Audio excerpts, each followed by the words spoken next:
বেনাপোল বন্দরে প্রতিদিন ভারত থেকে পণ্য আসে ৪০০ ট্রাকে, যার মধ্যে শতাধিক ট্রাকে থাকে বিভিন্ন ধরনের খাদ্যপণ্য ও কৃষিবীজ। এসব পণ্যর গুণগত মান ও ভাইরাস মুক্ত কিনা তার নির্ণয় করা হয় ল্যাবে।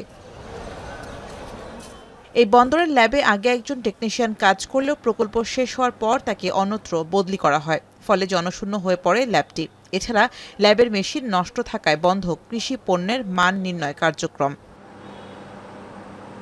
ব্যবসায়ীরা বলছেন, আমদানি করা কৃষিপণ্য পরীক্ষা করাতে না পারায় ব্যয় হচ্ছে অতিরিক্ত সময়, একই সঙ্গে গুনতে হচ্ছে বাড়তি অর্থ। এছাড়া ল্যাব অচল থাকায় ভারত থেকে আমদানি হওয়া গাছের চারা, বীজ ও ফল ভাইরাস যুক্ত কিনা আর গুণগত মান কেমন তা নিয়েও তৈরি হয়েছে ঝুঁকি। এ অবস্থায় ব্যবসা বান্ধব পরিবেশ তৈরির দাবি ব্যবসায়ীদের। এখানকার মেশিন নষ্ট হয়ে থাকে এবং লোকবল সংকটের কারণে কিন্তু আসলে যথারীতি আসলে সেগুলো পরীক্ষা করা হয় না। এদের যে মেশিন আছে এই মেশিন কার্যকারিতা নাই এবং অত্যাধুনিক এখন বর্তমান আধুনিক যুগে অত্যাধুনিক মেশিন লাগে, সেই মেশিন প্ল্যান্ট কোয়ারেন্টাইনে নাই। তাছাড়াও ওদের যথেষ্ট জনবল নাই।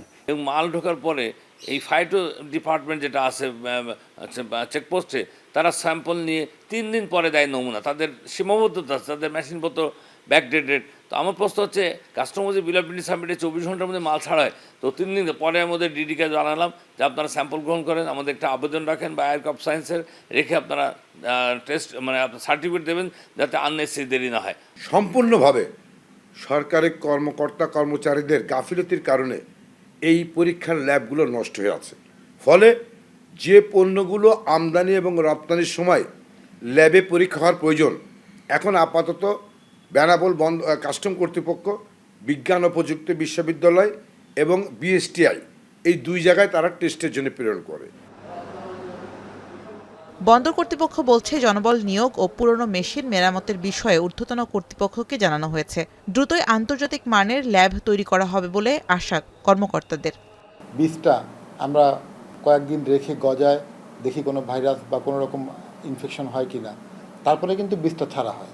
হ্যাঁ, তো আমরা পরীক্ষা করতেছি, কিন্তু আমাদের কিছু পুরানো মেশিন আছে যেগুলো আপগ্রেডেশন হচ্ছে না।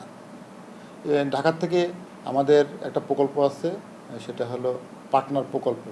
ওখানে বড় বড় বিশেষজ্ঞ টিম আসছিল, তারা এসেও তারা ওইটা চালু করতে পারে নাই। তো তারা উদ্যোগ নিয়েছে এই ল্যাবটারে আন্তর্জাতিক মানের ল্যাবে রূপান্তর করবে এবং সেই কারণে 6 জনকে অলরেডি ল্যাবে পোস্টিং দেওয়া হয়েছে। বছরে বেনাপোল বন্দর ঘিরে ৬,৫০০ কোটি টাকা রাজস্ব আয় করে সরকার। এখন বেনাপোল